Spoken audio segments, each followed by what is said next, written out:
You are listening to the Soul Curators podcast, where we get into the funk and soul of things. It's all about good conversations about music. So come join us. Welcome to the Soul Curators podcast. We are back as usual. I know y'all been waiting for us, and we came back. And we got a great episode ahead today. I want to shout out everybody who has been rocking with us and who've been holding us down and been anticipating the content we have. Salute to y'all. You know what I'm saying? We stay on our task. Yo. So I am the janitor of this experience. My name is Mr. Goodbar, representing H-Town and the Remedy Radio. I got my brother Soups Kitchen in the building. What up, Soups? What's going on, y'all? It's good. We holding it down for our sister Christina Curates today. And we do have our producer extraordinaire, the maestro of media, the head honcho of the MPN network, sound selector extraordinaire, style icon, and our brother, the one and only Mr. Al P. What up, boss? What's the word? How y'all feeling? Bro, I be Apollo Theater in your shit.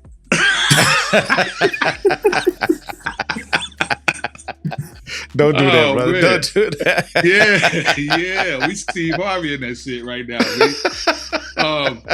We have a very, very special guest joining us today. This is long anticipated. Before we introduce our esteemed guest today, we cannot go one more second without honoring our newest ancestor, Mr. Howard Stanley Beverly, aka Frankie Beverly.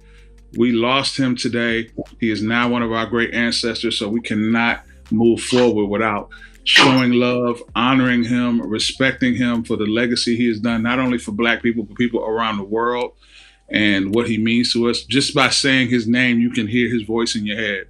So we wish him a peaceful journey. Blessings to his family, his fans across the entire planet.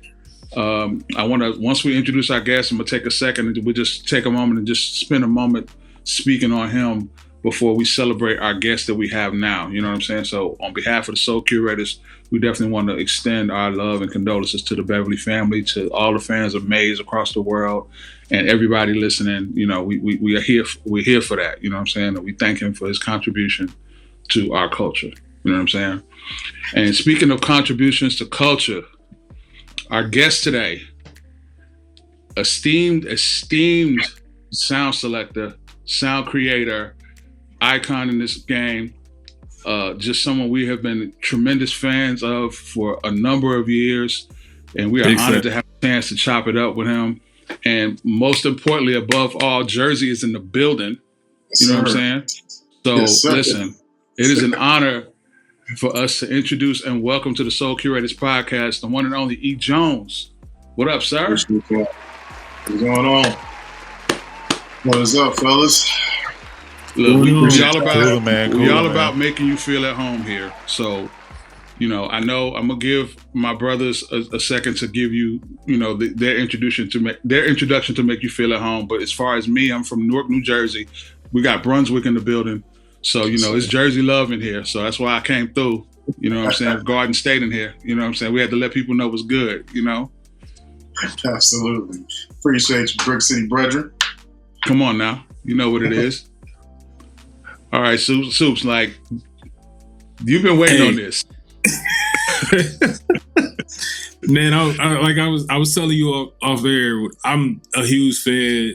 Your music has been a soundtrack to me and my family's life. Like, my baby girl danced to your music, and my son loves Rooftop Summer. Me and my mom connected off of Rooftop Summer. So, like, this is a huge day for me. Like, I've been waiting for this for a long time. So I truly appreciate you taking the time and joining us. You're such a dope producer, one of the greats in my eyes. So yeah, I'm happy. Like, thank you. Man, I greatly appreciate those words, man. And I appreciate y'all for, your whole entire family, anybody that listens, just, for, just lending their ear and just, rocking with the actual sound and just rocking with the general family for all these years.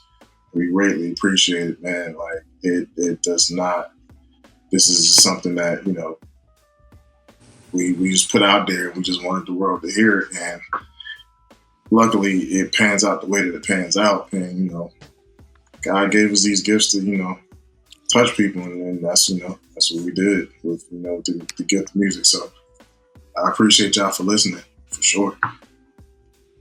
And you keep making that dope shit. We always listening. Absolutely. I just wanted to, I want to spend time getting into your story, E.Jones, and delving into what's current, what's past, your history, things like that. But before we go on, I mentioned, you know, Mr. Frankie Beverly early.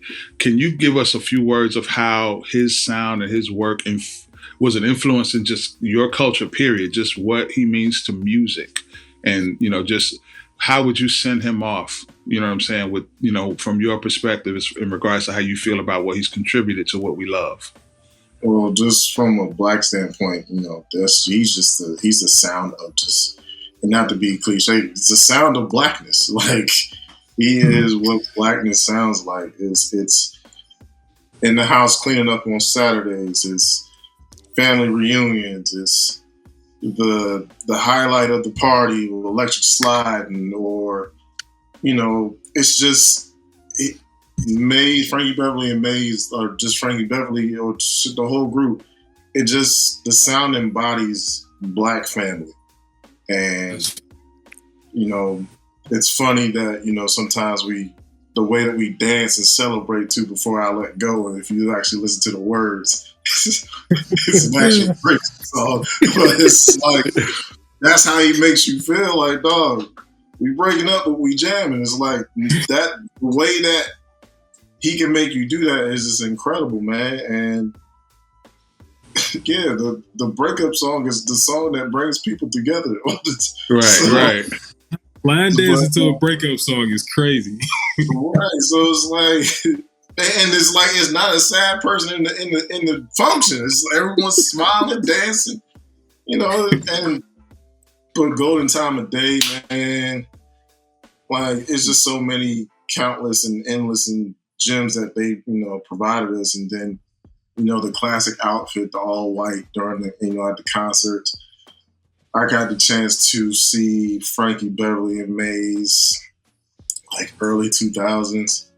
And that was kind of like my introduction into old nigginess, I should say. It's because it's just one of those things where I'm still a young cat trying to, you know, just like, you know, I like his music, but let me go to the actual concert, you know, check him out. And yeah, lo and behold, it's a sprinkle of young cats out there, but it is literally the Lennon gang out there, just two-stepping, twirling, and all stuff like that. And I'm just, yeah, I'm almost here. But, you know, so it was good, man. It's good to get that feeling in person, to kind of see that, because your parents always talked about going to see like a Frankie Beverly and Maze and Earth, Wind and Fire, and how they had those the performances and stuff like that. So to really see it from that perspective, it was, I just needed that. And that kind of like etched into, you know, my story of just becoming an actual producer, because just seeing that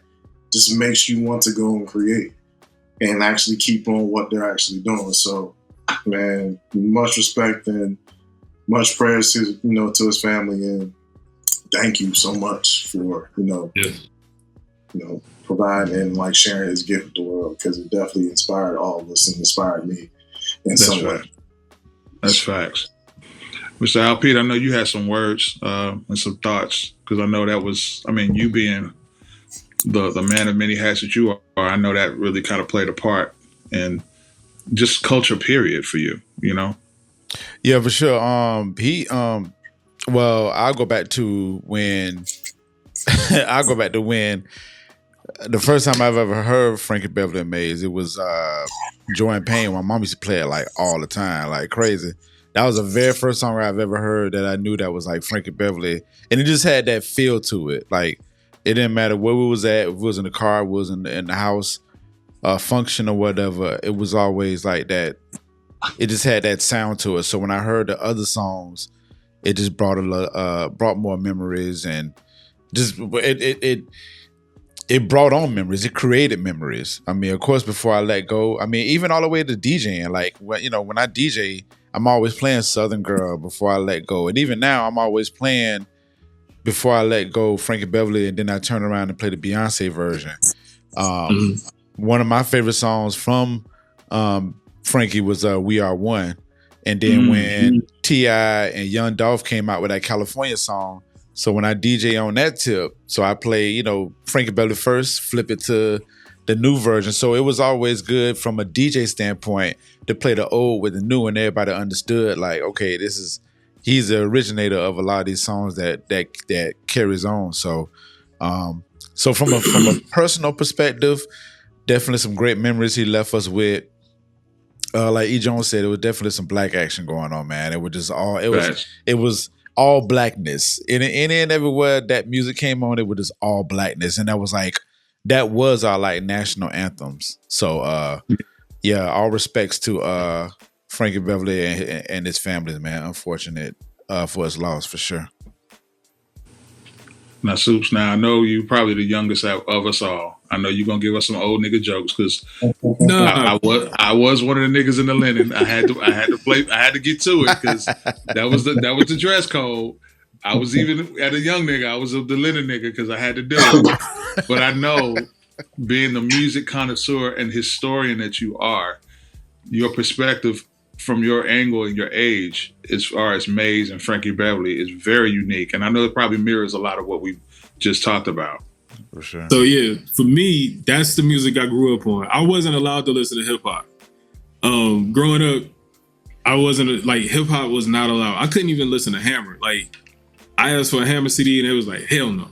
But Frankie Beverly, Maze, Michael Jackson, Marvin Gaye, all these old school cats I was able to listen to.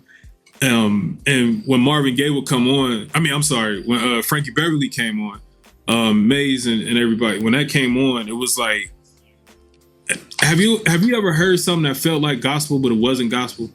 Yeah. That was Frankie Beverly to me. And it would come on Saturdays and we get the cleaning, and then right after Frankie go off, then Mahalia Jackson come on, you know, whatever. But it was all, you know, that's a memory that's engraved in my head. It's like when Frankie, anytime I hear anything from Maze, Frankie Beverly and Maze, it's just that all that comes up. Saturday mornings, cleaning up, listening to music. My mom is happy, you know.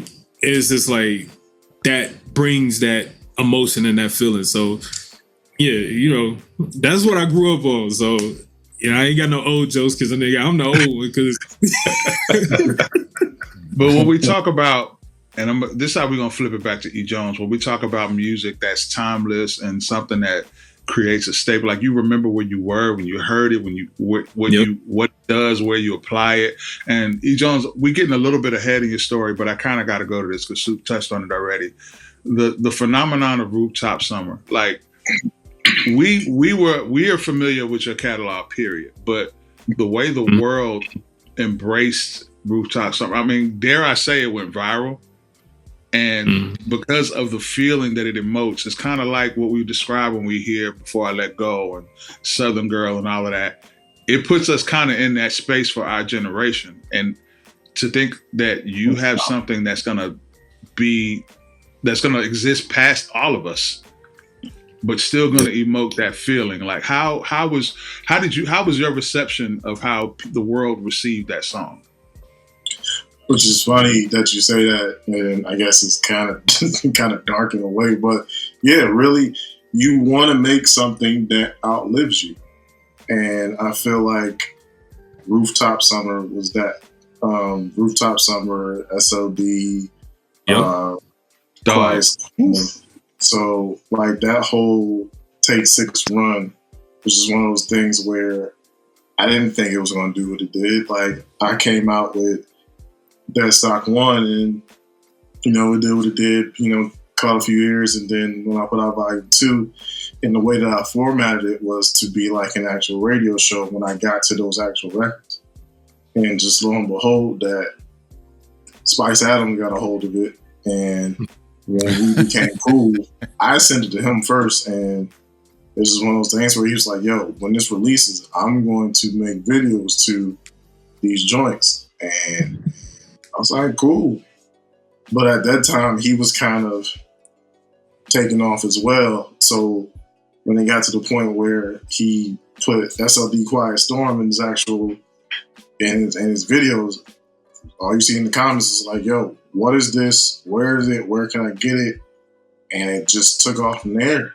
And then Rooftop Summer was actually, man, Rooftop Summer is just one of those things where it's just like, because it's from the same record.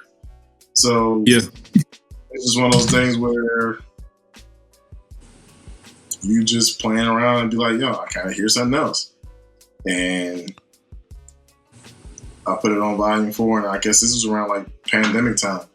So this is one of those things where you just doing anything to, stay creative and, things like that. So, and then another instance where it went viral is because one of the kids in LA, I forgot the name of the actual comedian, but he did an actual challenge to it where you can actually just, do a pose and, the background come down and you either like in the good times photo or whatever. And it kind of took off like that.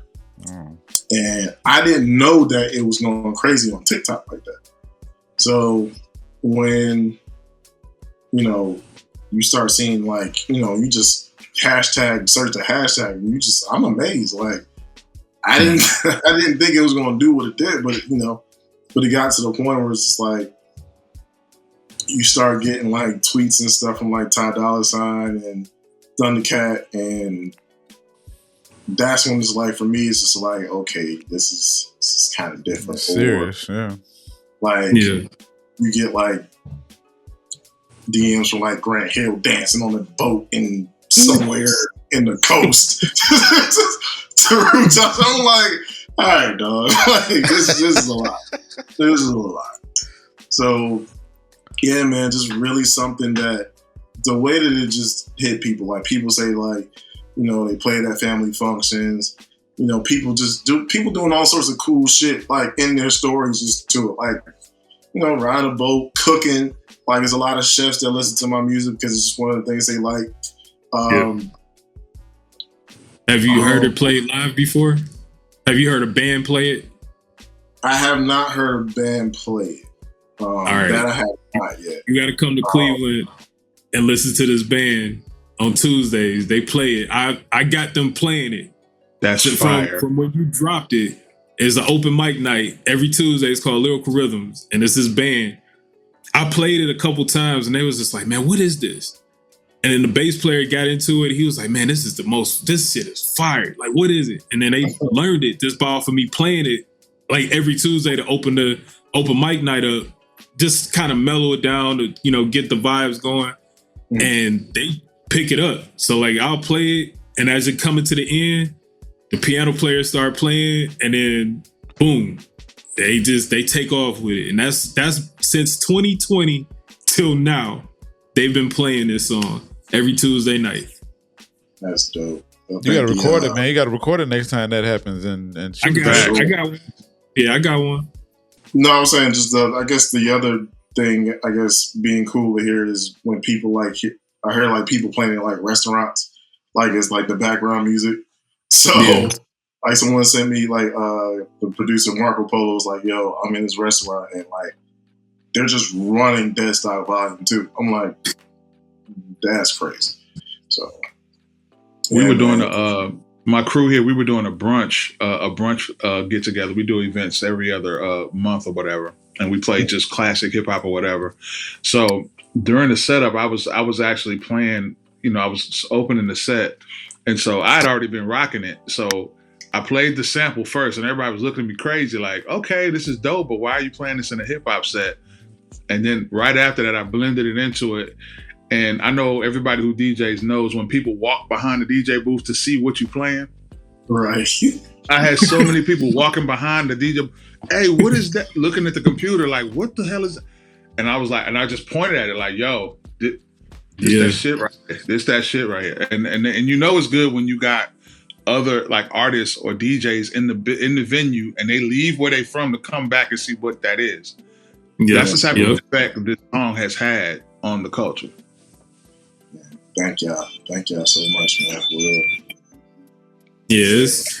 Yeah, we truly appreciate it. Like when you talk about this song, and of course you got an extensive catalog. I mean, you've been doing this since what, 2000? 2000. That's my wife. I'm so sorry. He was ducking and dodging, boy. She was ducking and dodging. Yo, this is a family show. Hey, everybody. What up, What up? I lost where I was going.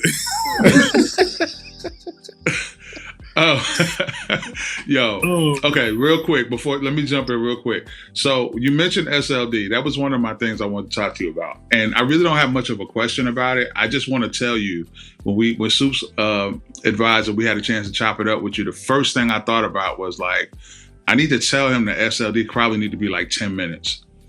Because I keep hitting, you got to keep hitting back when the song starts. Like I'm doing that like over and over. I'm like, yo, this could really be 10 minutes and I wouldn't have a problem with none of it. Like, man, I just want to commend you and thank you for that, man. That's one of my, like, I know a lot of people meditate to a lot of different type of things, but being the type of, the way my energy works with music and hip hop, that right there is something that I can really just kind of center myself to. Like it helps my mental health. And I'm being dead ass. Like my mental health is affected by how cool that song makes me feel. So thank you for that.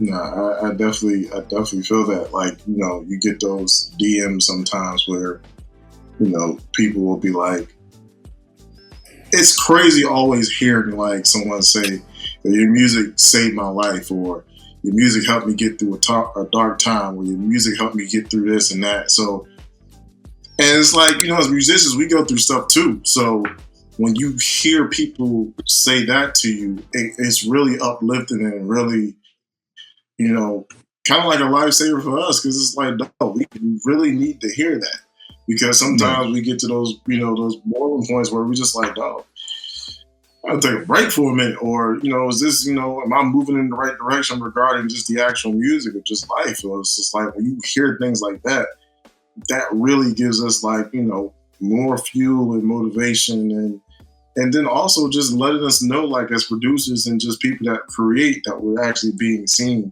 as well as heard. So, man, those words never go lightly at all. So thank you so much. Salute. So with you as a creator, my question as creating, what do you like to do first? Do you like to lay down the drums or the sample first? It's chopping the sample for sure. Either chopping the sample or finding a melody. So I'm either playing around with chords, or if I find like a sample, it's just one of those things where what am I hearing in the sample of how I can actually chop it. So, it's just listening to it. And then I'll load it up, and then it's just one of those things where I'll play the chop that I hear, but then it's just one of those things where it's just like, okay, let's just play around with these keys or these chops and see if I fall upon something else. And I think that's how just a lot of the actual joints that I do, like on what volume is that? So on Shock Drop,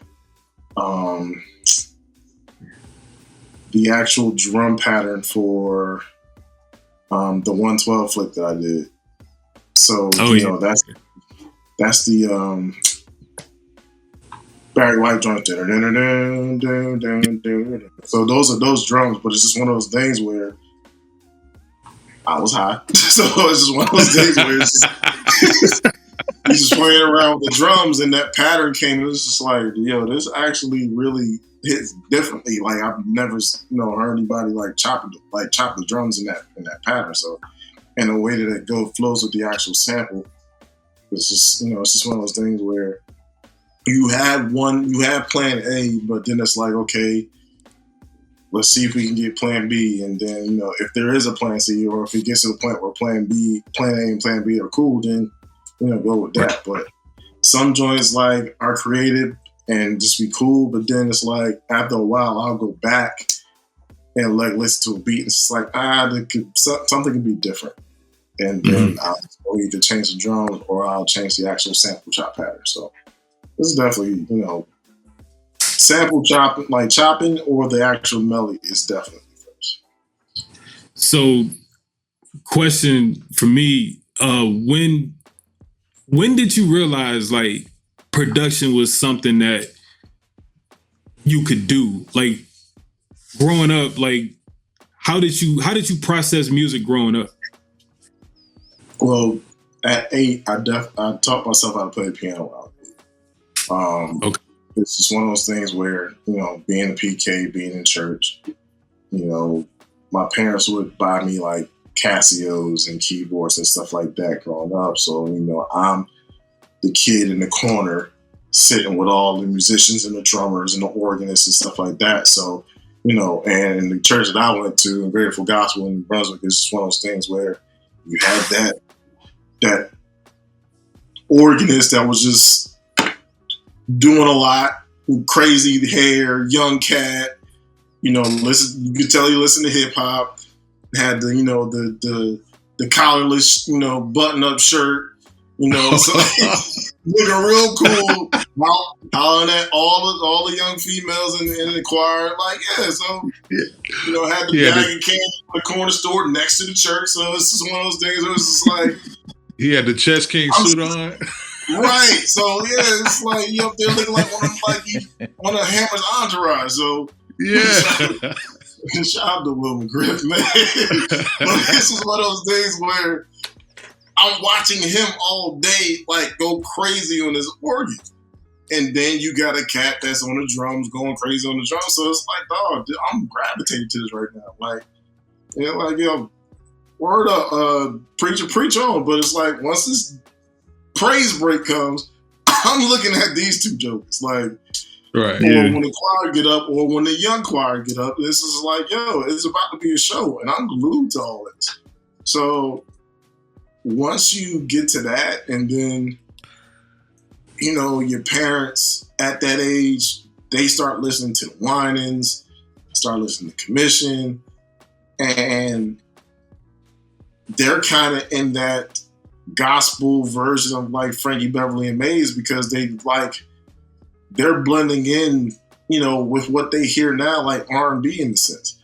So getting like those Winans albums that's produced by Teddy Riley and that's produced by R. Kelly at one point, or that got Anita Baker on there, it's just like, and then BB and CC Winans, the whole Heaven was like one of those things was just like, dog, yeah, I want to be a producer. Yeah, I was about to mention that. Listen to that, like listening to like Addicted Love and stuff like that from BB and CC Winans. So it's like, man, come on, dog, on. like I'm staying on this keyboard, and like, so I'm in the kid in the backseat looking out the window, either traveling to like a church convention or something like that, and it's like, dog, that's all they playing. So that Hezekiah Walker. So, but all of that is like kind of like blending together. So you got the choir vibes and all that stuff like that from Hezekiah Walker, James Cleveland, Daryl Cooley, all of them, man. So it's just like, and then you get the Winan side where it's like, you know, you're getting more into, you know, just, yeah, dog. It's just one of those things where this is one of those things, music was so powerful to me at that time. And then you start to grow up and actually start to listen to hip hop. You know, as like Soup, I was not allowed to listen to hip hop growing up. Like, this is one of those things where you had to sneak and listen to it. And for me, once I started getting like the actual Casios and like they give me like another piano or whatever like that, this is around the time like the whole Columbia House thing started happening, to where you can get in the magazine and get like the 10 CDs or something for like 1 cent. So I got like 7 different aliases going to like one address and just getting all these actual CDs. And what I started to do, I started to play these CDs by ear. So, you know, I'm playing what I hear by ear. So Yeah, man, that was one of those things where it's like, yo, this is what I want to do. I don't know how, far I'm gonna go with it, because I also like basketball too. Like, I thought I was going to the NBA. Everybody thought he was gonna go to the NBA at one point. So this is just one of those things where it's like, I'm gonna go to the NBA, I'm gonna be a chef, or I'm gonna be a musician. And here we are. And all of this was while you was in Jersey. Yeah, all this is why I was in Jersey. So you didn't get to North Carolina until you was in college, right? I got to North Carolina 2001. So by the time I got to North Carolina Central, someone introduced me to Fruity Loops. And I played around with it for a little while. But it was just one of those things where I didn't know how to sample like everybody was doing inside of Fruity Loops. I was just using stock sounds and just making like beats like that. But then I would go back home on like fall break, and my first fall break back from Central, one of my homeboys, Derek Braxton, his producer name at the time was Drop, and he was kind of under the wing of Swiss Beats at the time. And for us, that was kind of like, new for us, because we would go, like, I would go to his house, and in his basement, he had an MPC. So, I'm looking at this machine like, what is this? Like, I've never seen it. Like, but then that's when you start to, like, once you see that, that's when everything starts to come into your view. Like, you start to see videos of people making beats. This is around the time where there was the Smack video, DVDs, and all stuff like that. So you start to see production and stuff like that, and people in the studio. So it's like, oh, okay, I see what's going on. So it's like one of those things. Once I saw that, I was like, okay, let's see what I can do while I'm at school. So someone introduced me, one of my, at a homeboy at Central that introduced me to Reason, Capella Air Reason. And this was Reason was like Reason 2.0 or 2.5. So that was something that I gravitated to, and I stuck with it. So to this day, I still use Reason. So it's just like 20 plus years I've been using Reason. And wow. I was like, okay, this is how it's going to be. Like I used the MPC at one point. Like one of the dudes at Central had like a drug dealing uncle that kind of like wanted to get like a record label going, and bought all his equipment from Sam Ash and was like, yo, you got to produce at your school? It's like, yeah, I got one. It's just like, so we would drive down to Charlotte and I would use the equipment there. At some point we fell out, and then, yeah, I had to resort to Reason. That's where the Reason and all of that, the origin story of actually producing started. So when I figured out what I was trying to say before my wife interrupted me. So people don't realize that you've been in this game for a very long time. The first time I remember hearing about you was off of Deep Rock's album, Darren Brockenton's album, and I think it was "Come On." I think that was the song you produced. Come on over. Yeah, the first song I did for him off that album was "More and More." That was the beat that was like, yo, who is this kid? What is this beat? And then they was like, yo, somebody's like, yo, get that to Darren. And I've never met Darren yet. So it was just the first two people I met at Hall of Justice was Sean Dawn and Legacy. And yeah, you got a lot of work with Sean Dawn.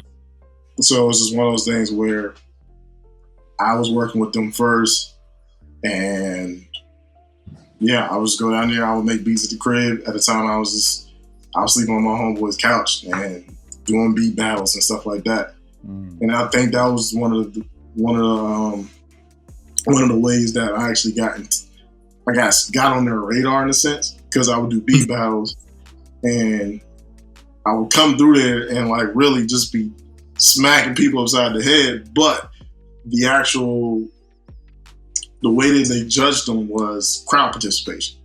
So, you got a producer coming in with an entourage, 20 people. I'm coming there with a homeboy and one other homeboy that's just like, yo, and my ride. So it's like, I get up there, as you know, it's the first time like in beat battles or whatever, so I'm playing whatever, and they like, yo, who's this cat? But this is like, I'll get the screams or whatever, but yeah, I got outmanned at that point. So, right. But it was one of those points where they actually saw, okay, this kid is dope. So Spring said Stu. At the time, I had a manager that was kind of like, that brought me down there. That was cool with him. And that's how I got on the Darren Broxton album. I ended up doing half that album.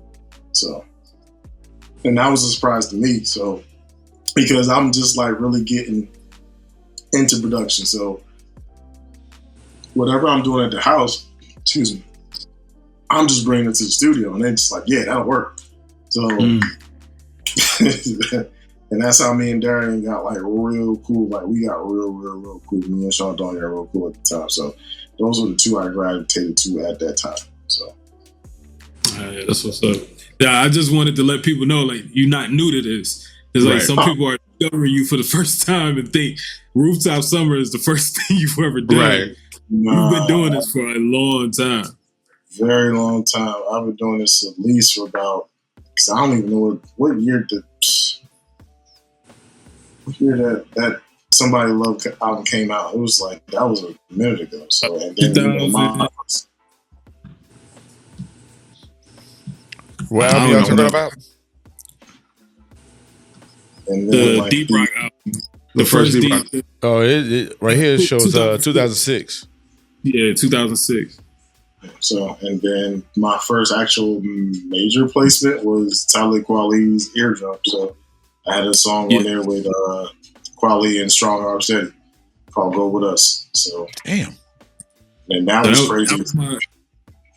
So that was one growth from that Eardrum album to Jid and Conway.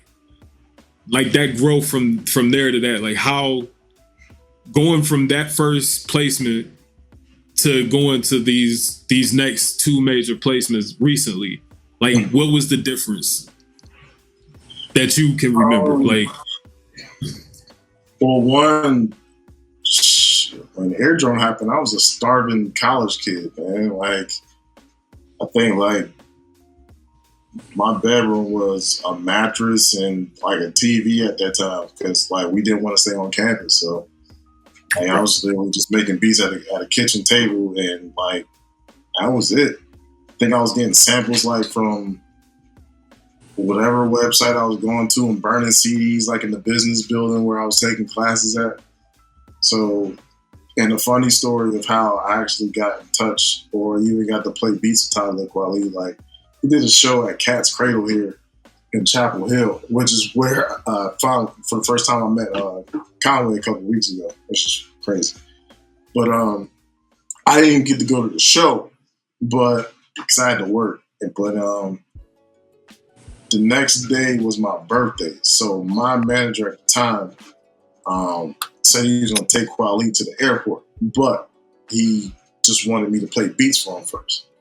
So we picked him up from his hotel, and I met him, whatever. He's like, "Heard it's your birthday," and he hands me a bottle of Hennessy. Says, "Happy birthday." I'm like, "All right." So drive by the studio. I got 10 minutes to play him beats. So I play him like just the CD I have, and he's like rapping the one of them, whatever. Did a couple drops, took the CD, and my manager took it to the airport. Like months go by, man, I get an email stating like, "Yo, made the album.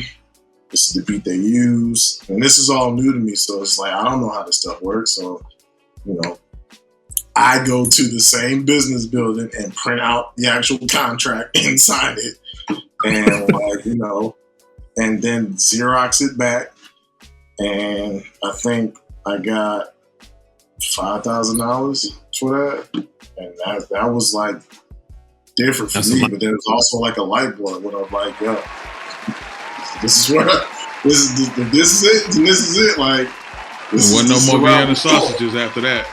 Right. So that was that Red Lobster trip. Going to Red Lobster on that, boy. Yeah. So like that was kind of like the thing. Like, okay, this is what we're doing. Like, so you fast forward from that, and you kind of go through, your growing stages of your sound.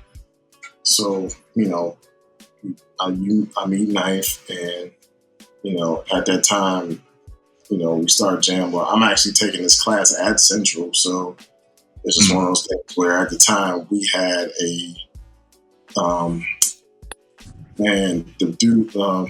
good friend of mine. I was actually the head of the music department at Central, and Kawachi Clemens. He actually built a studio for the hip hop initiative at Central at the time, and so we would leave class and go to the studio, and the studio was kind of like the hangout, and it was like in the math and science building on campus.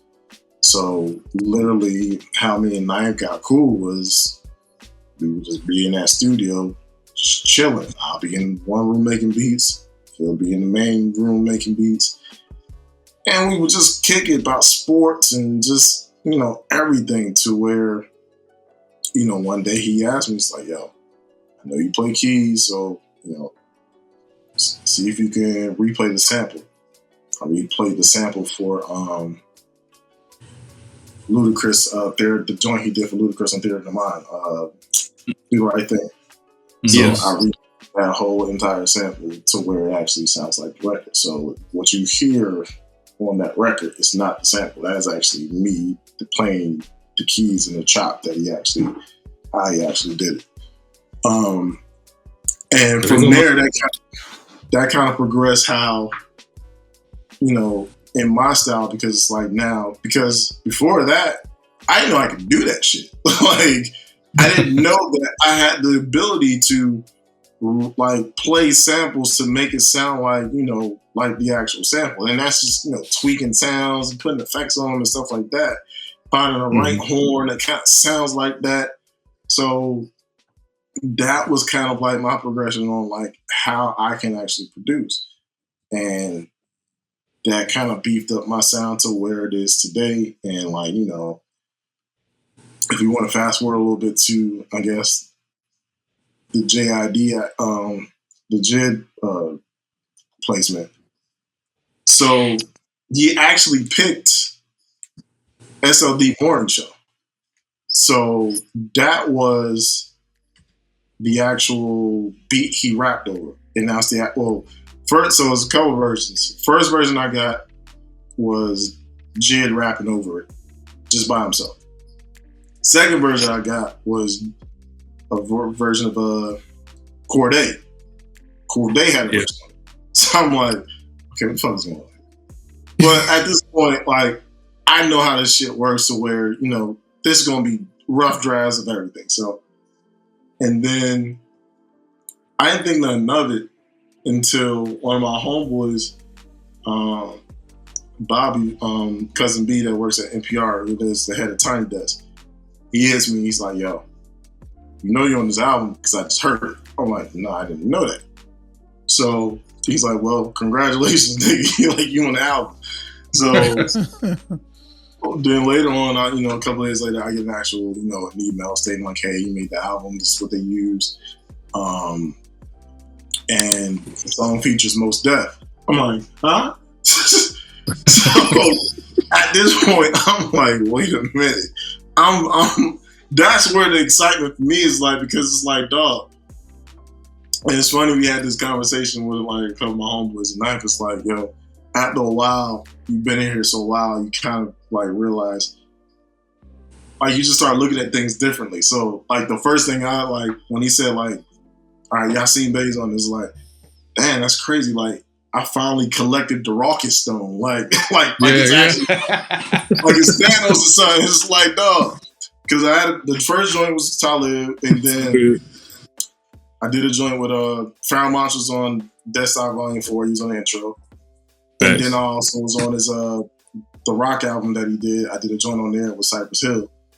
And then, this was like, yo, I gathered all the Rocket Stones. It's like So that was pretty dope in my eyes, like in that sense. So, but I'm still trying to get that version because he rapped over SLD Morning Show, but sample didn't clear, so we had to do something different.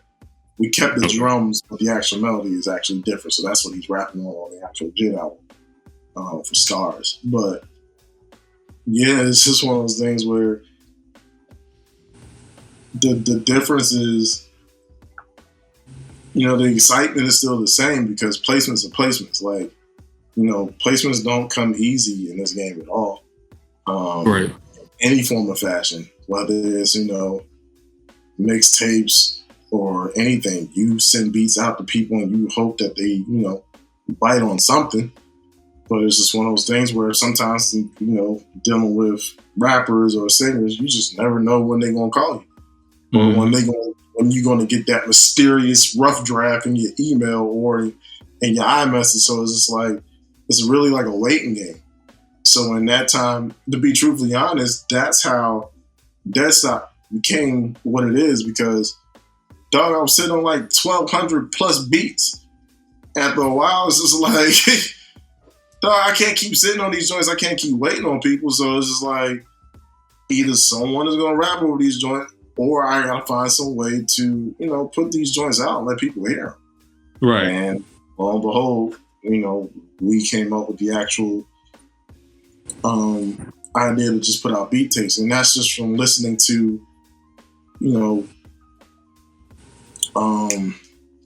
Dilla tapes, Madlib tapes. You start to, see how they formulate, adding like sound bites from movies and, just things like that. And it's like, okay, it's cool, but how can you make it your own? How can you make it something to where people know it's you and you stand out, from the rest, in the sense of where you can actually hold your own? And that's how these tapes came about. I'm a sneakerhead. I like Spike Lee movies. So, and that's what we're gonna make it. We're gonna make it Spike Lee movies and audio. That was my whole idea of how Deadstock came about. You kind of made me want to go back to some Spike Lee joints, because there was one where you do the clip from is it Mo Better Blues, when he's like, I practice from 1 to 2. Why are you ringing my bell? She's like, well, I want to see you.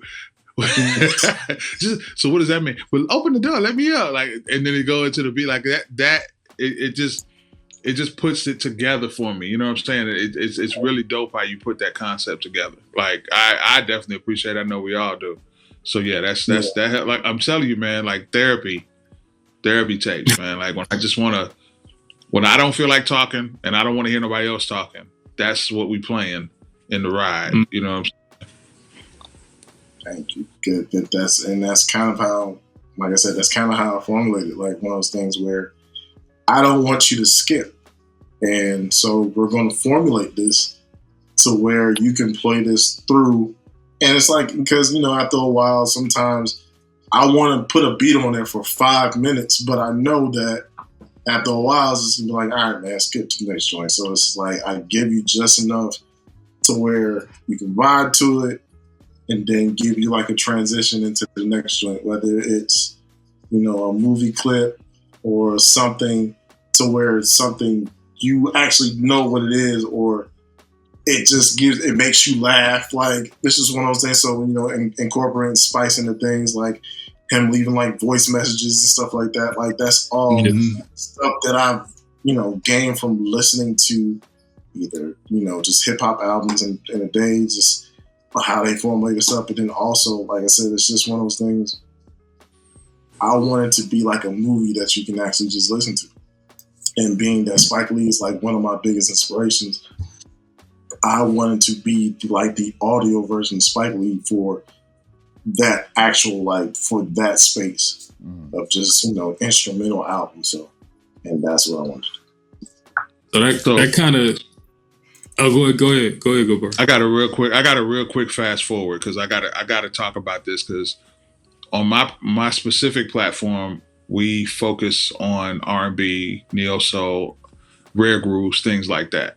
So the Be Good project with E.Jones has always been very dear to me. But we got to talk about the classic toxic nigga anthem of all time, "Back to Me." Dog. It's kind of like what you said earlier about what we were talking about before I let go. People vibing to it, but not realizing it's a breakup song. Right. I have listeners that have asked me about "Back to Me." I'm like, are y'all listening to are y'all listening to the verse? Because the song, if you just tune out the verse and just listen to the song is melodic and beautiful. It's just beautiful. It sounds beautiful. But then when you listen, like the first time I heard it, I was like, damn, this shit sound hard as fuck. And then I was like, wait a minute, what is that? So, first of all, shout out to Will Jordan. That project I love personally. I love it, and I love it. It's still rotation. Yeah, I love it for my show. It works perfectly. I play that all the time on my show. Can you talk to me about the concept behind just talk to me about when y'all putting this together? Y'all like, you about to put this out, right? Like, was there a conversation? Like, how people gonna receive it? Like, what was the thought process when you was like, yeah, we about to push we're gonna green light this? I guess from the sense of, I guess when I first met Will, and I guess at the point in time that we were in, it was just, we were going through relationship shit. So it was kind of a situation where it was like, hurt niggas jamming. That's pretty much it's like it's gonna hurt. We gonna be jamming while we do it. It's like, so, dog. It's like, and it was like he's writing on it. I'm just sitting on beats, and I got with a Will from listening to the Joe Budden podcast, and Maul played one of his joints as a sleeper. I'm like, who the hell is this? I went on Spotify and looked them up, and literally I played one of Will's songs from, I guess I left ninth from a basketball tournament that his daughter was in. I told myself I was going to go to this place that was literally like at least about 35 to 40 minutes away to get something to eat that I just kept seeing on Instagram. So I literally got in the car and just started listening to Will, and I played one song from where I was all the way to the spot. So I'm like, yo, I gotta find this dude. Looked him up on Twitter, on Instagram, and it's like, yo, I think you're dope.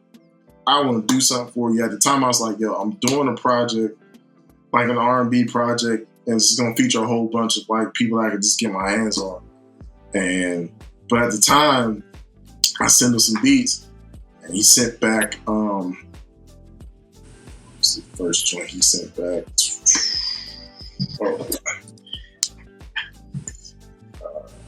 I can let you know just a second.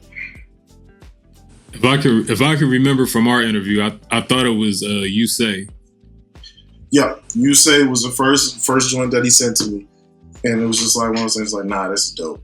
And I played it for ninth. He was like, yo, I should do a project. And from there, I was like, yo, we should do a project. Yeah. So I started sending them joints, and yeah, it was just one of those things where I got my hand on like some guitar licks at the time, and I made that joint and sent it to him, and he sent that back to me, and I was like, okay, we got something. We got something crazy right here, because it's just one of those things where whatever he was writing, I was going through at the time in a sense. But then also he was going through at the time. So it was just like, dog, we connecting a little bit too. Yeah. Things are a little bit too like crazier. So it's like one of those things where, and then the next joint, it's just like, dog, I just talked to this girl about the same shit the other day. So it's like, yeah. All right, man, like this joint is gonna be crazy. We might get looked at a little bit, and then somebody might feel it. So yeah, man, this is one of those things where I'm not gonna front. I listened to the project and I was like, where was this project back in whatever year I needed it? You know what I'm saying? Because the things you guys are talking about, like you said, like I know exactly where I was when this particular situation happened, or that feeling that I feel that y'all are expressing, I had. You know what I'm saying? Like it made me want to send this shit to my exes, like, because it was like that's exactly how, you know what I mean? Like, and those are the type of records that I resonate to, because it's like look, they're gonna kill me for this, and I'm sorry, but sometimes I get so sick of the of niggas in R&B with the romanticizing shit, and not ever talking about the dark side when you get your feelings hurt, and when you struggling with whatever relationship you're struggling with, and not too many people do it in a way where you can resonate it. Sometimes it sounds bitter. Sometimes it's not good music. But then with you guys, it's good music. It's talking about it. It's not using too many words to make a point. It's just it's succinct and it's on point, and it's timeless. I can still rock it. I'm happily married, but it's still pulling feelings out of me from when I was dealing with whatever that bullshit what I was dealing with. So as a real nigga, I can appreciate it a different way. You know what I'm saying? So thank you for that. I get crazy looks from my wife when I turn it on. She was like, "This how you feeling?" I'm like, "No." Yeah, right. I can't play this around the whiz, bro. This is when I'm when I'm dolo. Like I can't play this around the whiz. I be playing Good Love, and she be looking at me like, "That's how you feel?" Like, no. But look, but I fucked her up though, because my whiz she know all the words to Back to Me, because I be playing that shit in rotation and it ain't clicked yet. It's like all she hears is the great song and the melody. Yeah. She ain't really put the hey, what the fuck is you? And look, it took her a couple listens, and she was like, "What the fuck is you listening to?" I was like, "Yeah, we was on a road trip, and I'm just jamming. I'm like, oh, this is my shit." She was like, to my whiz, when you hear this, baby, just know it ain't about you. This ain't about you. Just heard niggas jamming, dog. That's all. Heard niggas jamming. I mean, hopefully the next one we gonna get, because I'm sure we getting another one. We getting another E.Jones Will George project. Absolutely, it's gonna be a little different from this one. We've been maybe not, but we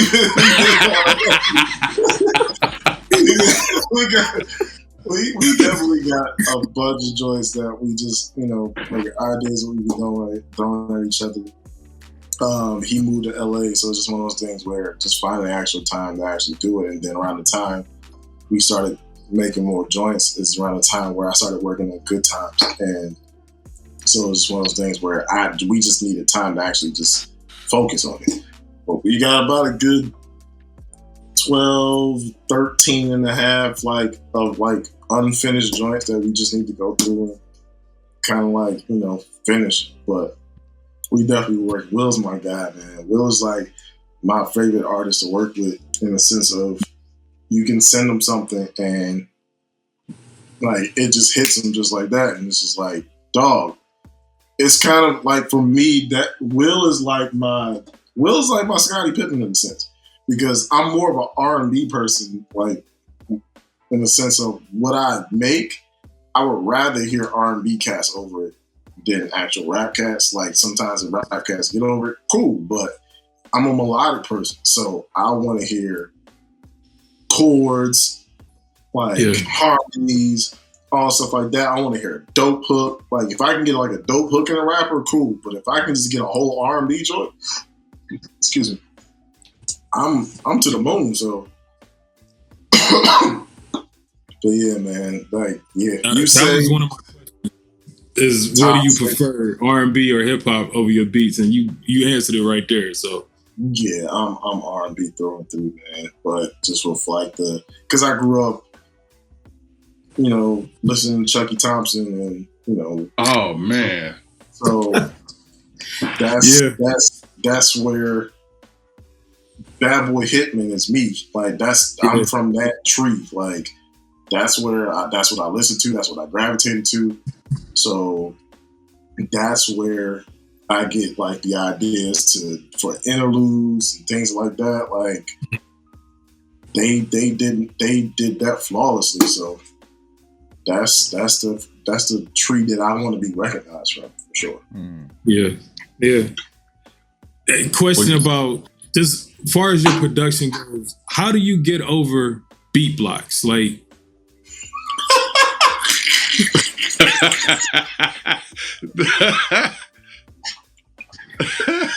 oh man, Soup's triggering niggas today.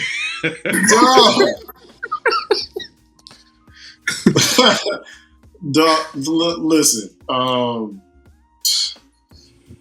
You just never know. You just get out of it, and you never know when you're going to get out of it.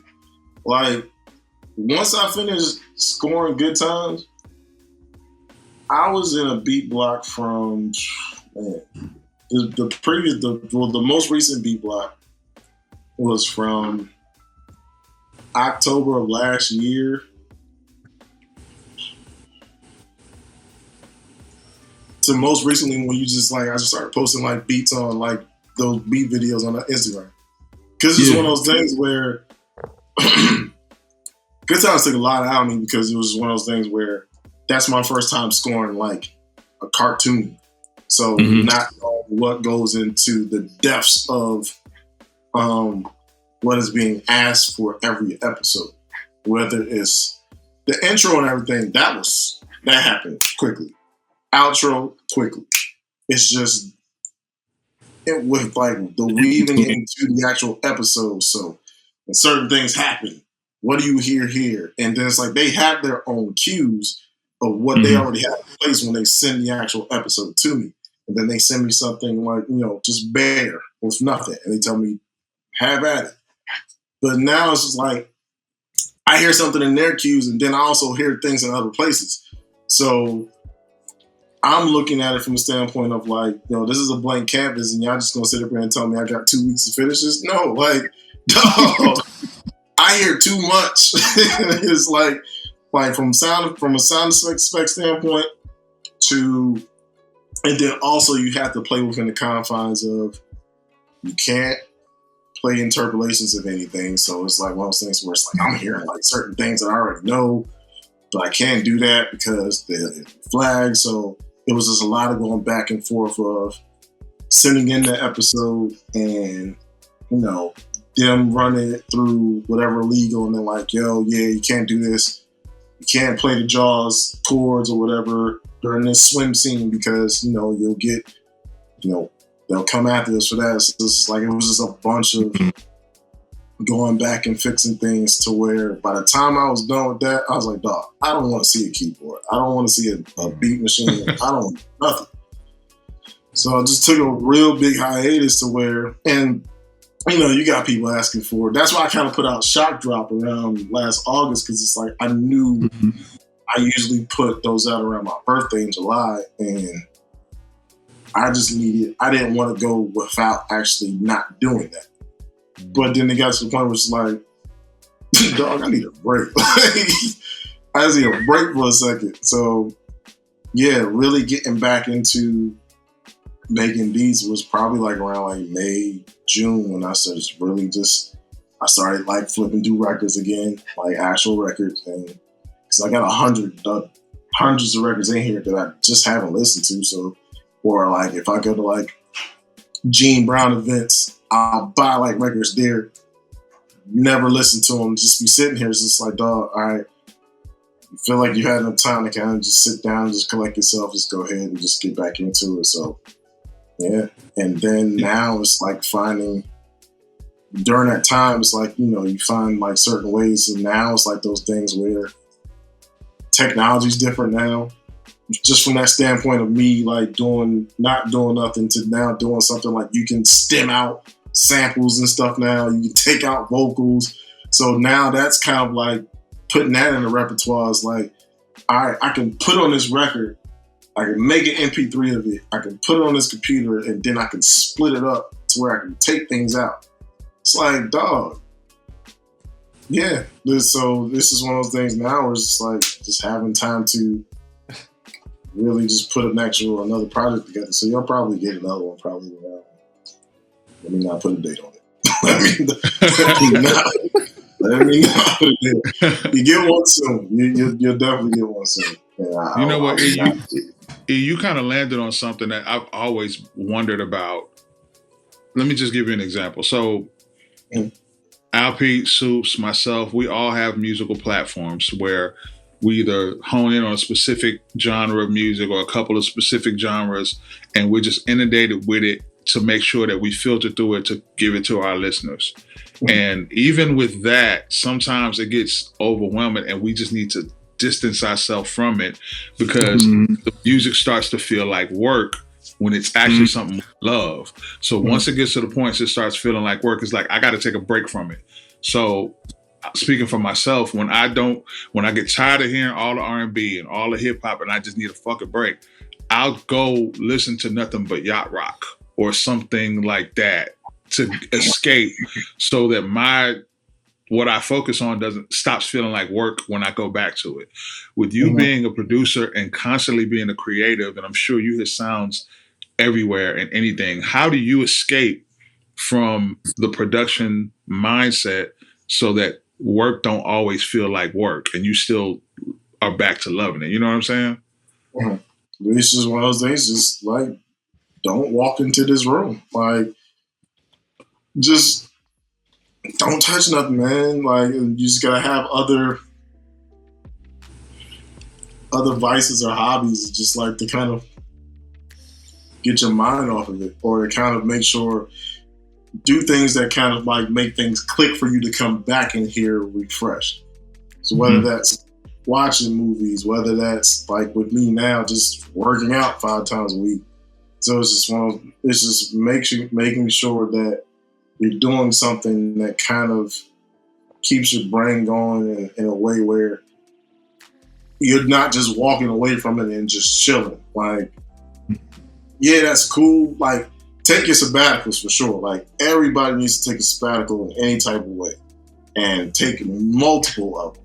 Like, and I'm not talking about like a couple of days or anything like that. No, like you need to not make beats or anything or listen to music or do something that you feel like it's becoming, mundane or like a job or something like it, and music has never been that. It's just sometimes you try so hard to actually think of things, or you put deadlines, like personal deadlines on yourself, to where you feel like you need to have this out at this time, to where it becomes something that you don't want it to be. So it's like, dog, sometimes you just gotta just completely just put everything down and just go do something else. Chill with your peoples, and but and when you need to come back to it, it'll click. Like it'll actually, like, you can hear something like in a movie. I know for me, it was something I heard in the movie to where it was like, yeah, that'd be dope to flip. And then came back in here and, things started to click again.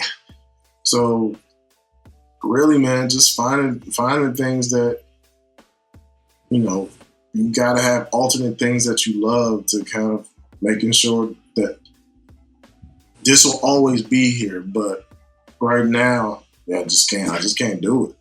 I just can't do it. And then also just giving yourself some grace, because people want Deadstocks. Like, I get asked every single day, when is Deadstock Volume 6 coming out? It's like, dog, I'm tired. You kind of answered that on Volume 5.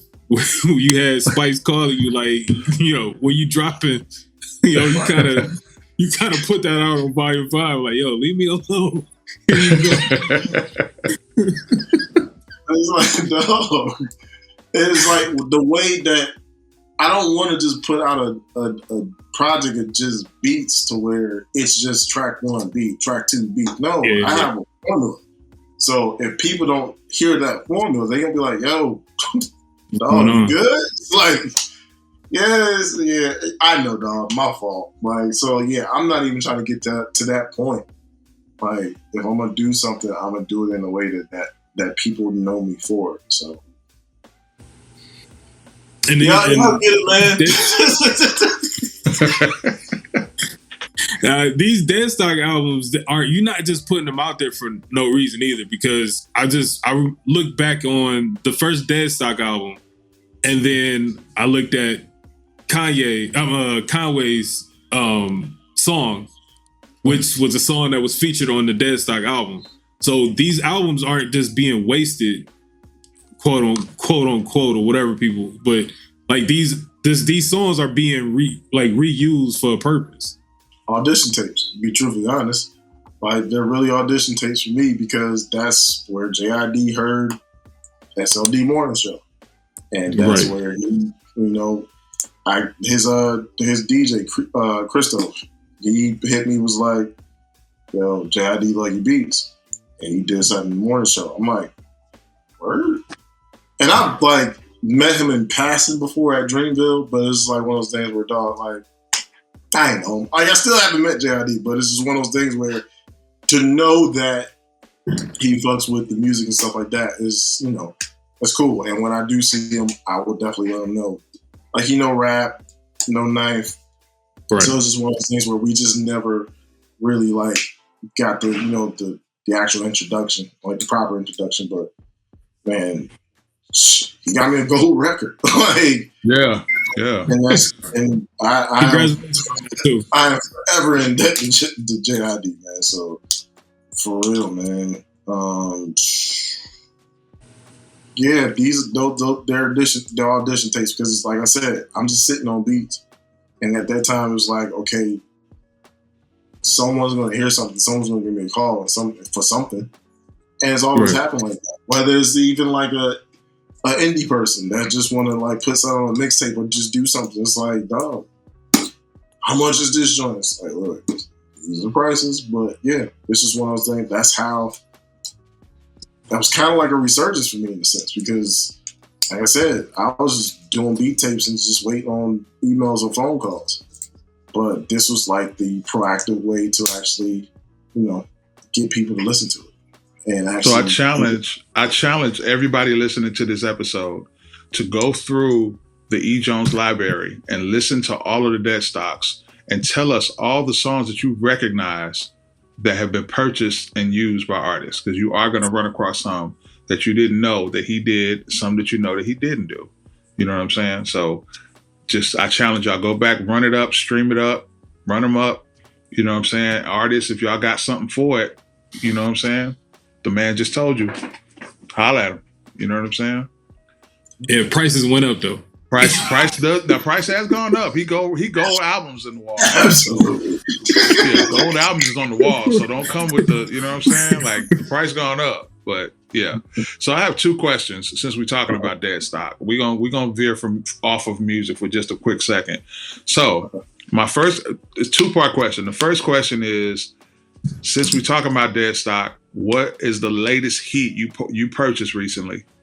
And number two, are you one of those people who actually rock your shoes, or do you just collect them? Nah, I definitely rock shoes for sure. Okay, yeah. No, most definitely. When they came to Cleveland, they was rocking some crazy kicks when they came to the All-Star game.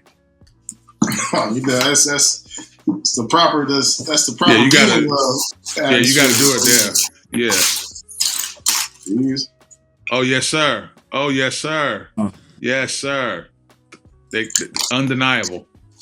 Yeah. So and then I'm waiting on the floors to come out, but I ended up getting. I actually got two pairs of these. I shouldn't have, but yeah. Those the favorite ones to wear would be. Oh boy.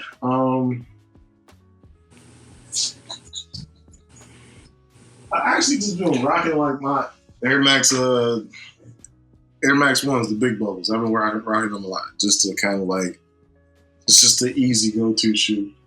I did some married nigga shit recently. I copped I think it was, what was it, May or June? The low 11s, like the smoky gray blue joints. They just dropped, and I snuck them in the house. You gotta leave them in the car for a little while. Oh yeah.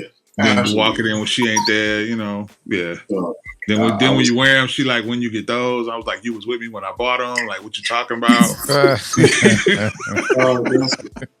I was married at one point, man, and literally that was it. Like going to the box beat, you try to beat her home so that she won't see the box. Yeah. And you go and put the box in like the guest room closet. Like, Yep. So,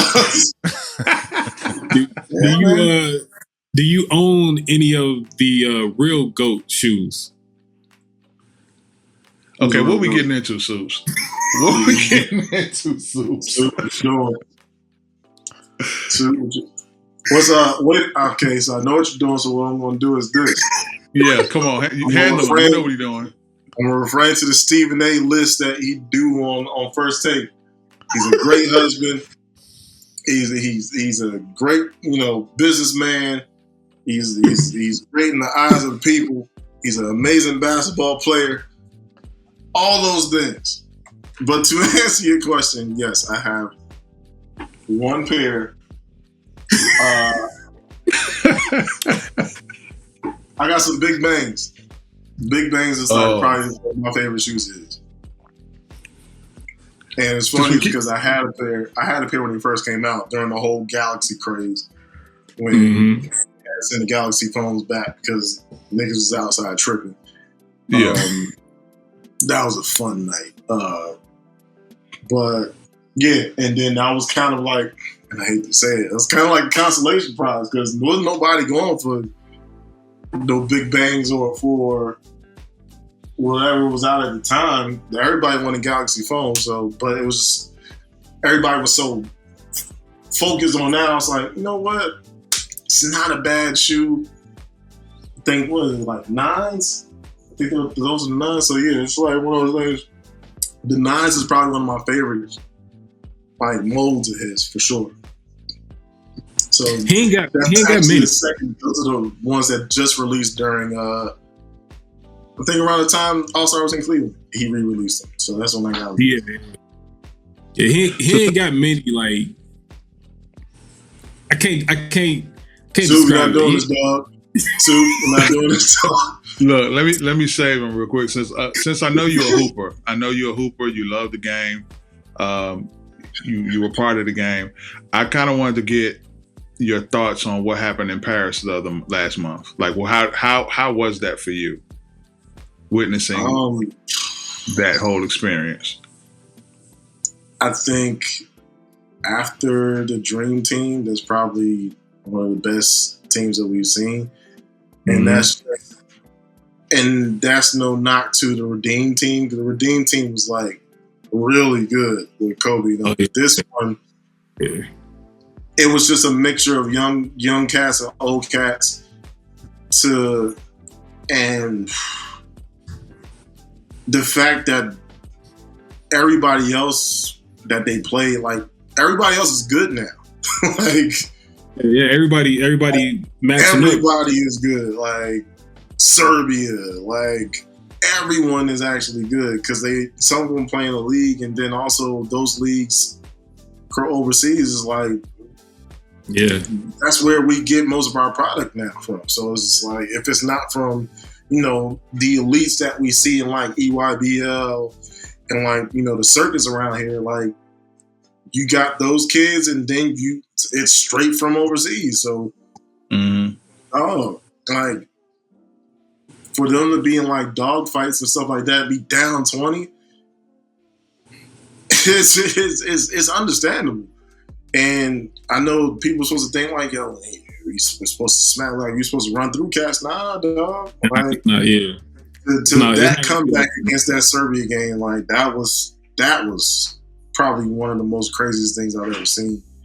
Just in the fashion, and then like the gold medal game, in the fashion of way how Steph did that was incredible to see. It's like one of the top basketball moments like you've ever witnessed. Like from a standpoint of like being on that stage, that goes down as like one of the tops. So I honestly don't think we'll ever see another U.S. team like this again. I don't think I think the world is catching up. There's no more. It's not going to be another dominant U.S. team. I gotta push back on that. I gotta push back on that because we said the same thing after Redeem Team.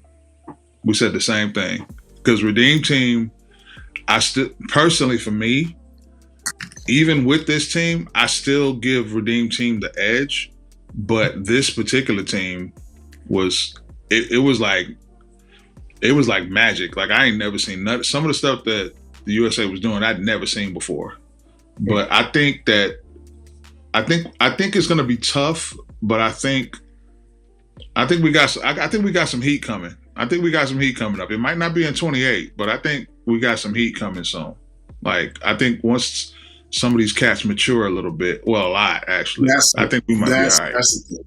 Like they have to mature. Like you got talented cats, but you don't have cats that really just have matured and like really have like the killer instinct. Like Ant has the killer instinct, but he has to grow.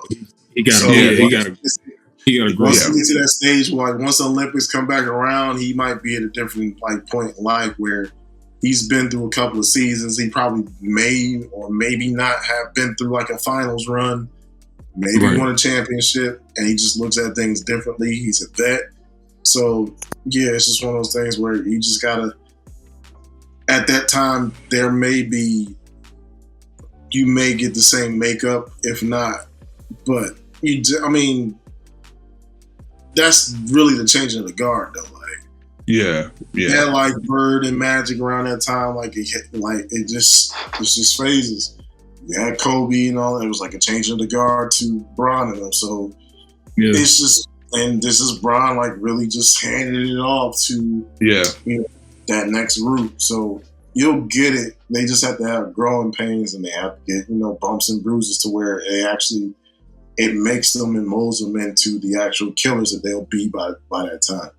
So we'll see it. It won't be the same, but it'll definitely be, a product that we can be proud of. And then also, they just gotta want to do it. Like you see what we had to do to get them to do it this time. So we kept getting smacked.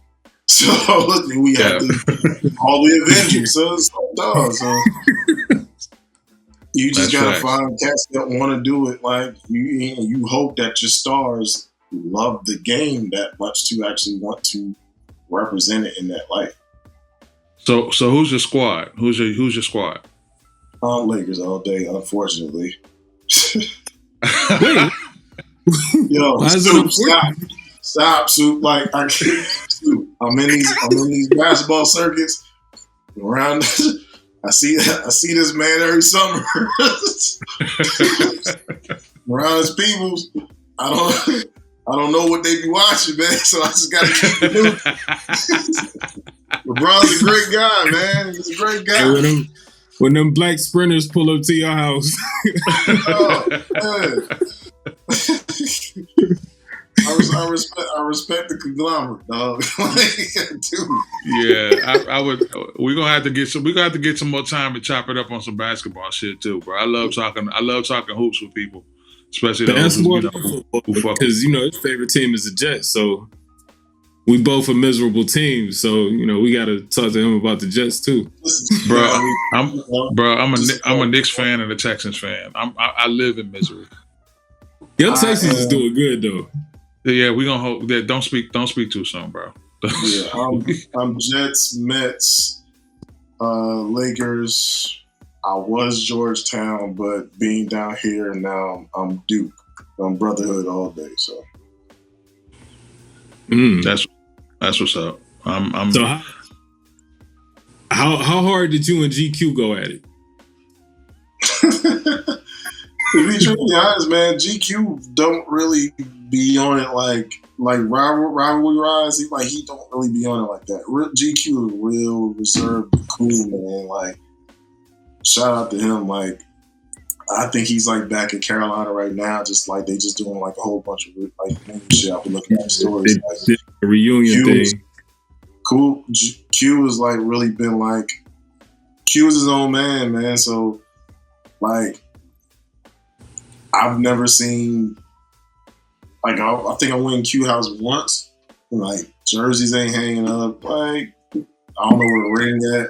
Q was like, dog, like, yeah, that's a phase of my life, but Q love hoop, so Q was a hooper, so like if somebody like from that side that actually can hoop, and then like once you really get like into the real like depths of it, like the rivalry is a rivalry, but Theo Pinson was like, you know, I think he was a Duke fan. I think Baycott was a Duke fan.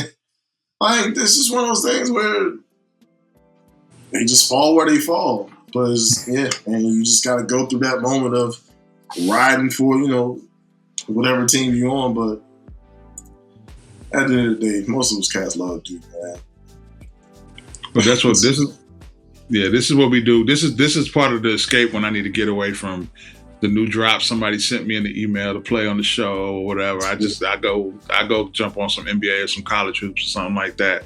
So it's good to know that, you know, this is something that we can kind of connect on as far as that, because we kind of see that. And this is a good departure for us, you know, to get back to this music thing that we love.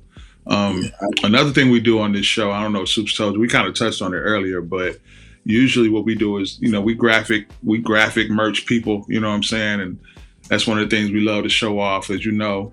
So I'm going to let Soups talk about what he got. He already posed his question about what he needs, you know what I'm saying? So re-up. And what we rocking today, Ju? What we rocking today, Soups? I am rocking my Jamla hoodie. It's one of my favorite hoodies. It's a comfortable hoodie. It's a lucky hoodie. I met Rhapsody in this hoodie. So like, yeah, this is my favorite hoodie, man. Yeah, that's what's up. And of course, you know, I know we was talking Jersey for a minute. You know, I know it's North Carolina and all that, but you know, it's Jersey all day. So I had to pull out the Jersey by nature. You know what I'm saying? Shout out to Naughty by Nature. Shout out to Irvington, Brick City, the whole thing. Shout out to New Brunswick. You know what I'm saying? So let everybody know we still in these spaces. We still doing things. You know, no doubt. You know, and Mr. Alpine, he's just sharp. Period. You know what I'm saying? No, I didn't. I got off work and I had no chance to change. So y'all got the button up. Y'all got the good Target button up on y'all. You know what I'm saying? I got the Ghostface Indy 500 joint on. So. Oh shit! Oh, that's hard. Yeah, that's hard. Well, listen, represent. E.Jones, we can't thank you enough for spending time on the Soul Curators podcast with us, bro. We've learned a lot. We've shared a lot with our listeners. Our hope is that we've introduced them to the person behind the sounds that we love so much, and that they gravitate to you and continue to support you and rock with you in your future endeavors, what you're doing right now, what you've done thus far. We want everybody to run it up and continue to support you. So if you would, just let everybody know who's listening and who's watching the pod, how they can connect with you, follow you, support you, most importantly, where they need to go, where they can stream the music, all of that, where they can purchase the music, all of that. So you can definitely grab the music on all the streaming platforms. Also on my Bandcamp. If you just type in E.Jones, you should on Bandcamp, it should pull up. Instagram is where you can find me. I think it's my actual E.Jones music page got hacked like 2 years ago. So I think it's _E_Jones __ now that you can actually follow me. I'm on Twitter. It's just E.Jones _music. And I'm just usually just on there just laughing at shit. But man, thank you to everyone that actually listens.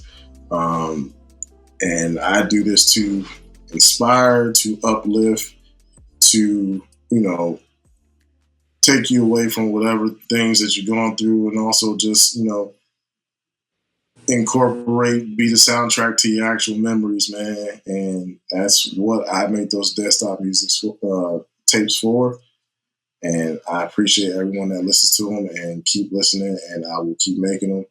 And I'll thank you. That's all I can really much say, for sure. So what we also do is, to support our episodes, we also create a mix of the artists that we feature. So we will have an E.Jones mix that we will be sharing not only with you, but to our listeners and everybody else, so they can get familiar with some of our favorite tracks, some of your favorite tracks, just something to kind of help, to introduce to some and represent to others what we talking about when we talking about this music thing. You know what I'm saying? Everything related to you. So again, we can't thank you enough for your time with us this evening, man. We really do appreciate you. Thank you. Truly appreciate this. I can't wait to have you back on when you and Will Jordan do y'all thing, when you drop another Deadstock. Like, our platform is open to you for whatever you need to do, promote, talk about whenever you're ready. Our platform is open. Cool. I appreciate that, man. Thank you so much. That's what's up. So on behalf of Christina Curates, Mr. Al Pete, thank you, sir. All day. On behalf of Soup's Kitchen, thank you, Soups. On behalf of yours truly, Mr. Goodbar and Mr. E.Jones, we want to thank y'all for tuning into this episode of the Soul Curators podcast. Make sure you stay connected. We do have a episode. We are going to have, like we just said, we're going to have a mix of E.Jones joints that we want y'all to rock with to accompany this episode. Make sure you are following him everywhere he told you to, and stay connected to all of us on all of our platforms. So thank you all for joining us. Peace and love. Peace. Peace. Thank you for tuning in to the Soul Curators podcast, powered by the MPN Network. You can check us out on all streaming platforms where podcasts are available.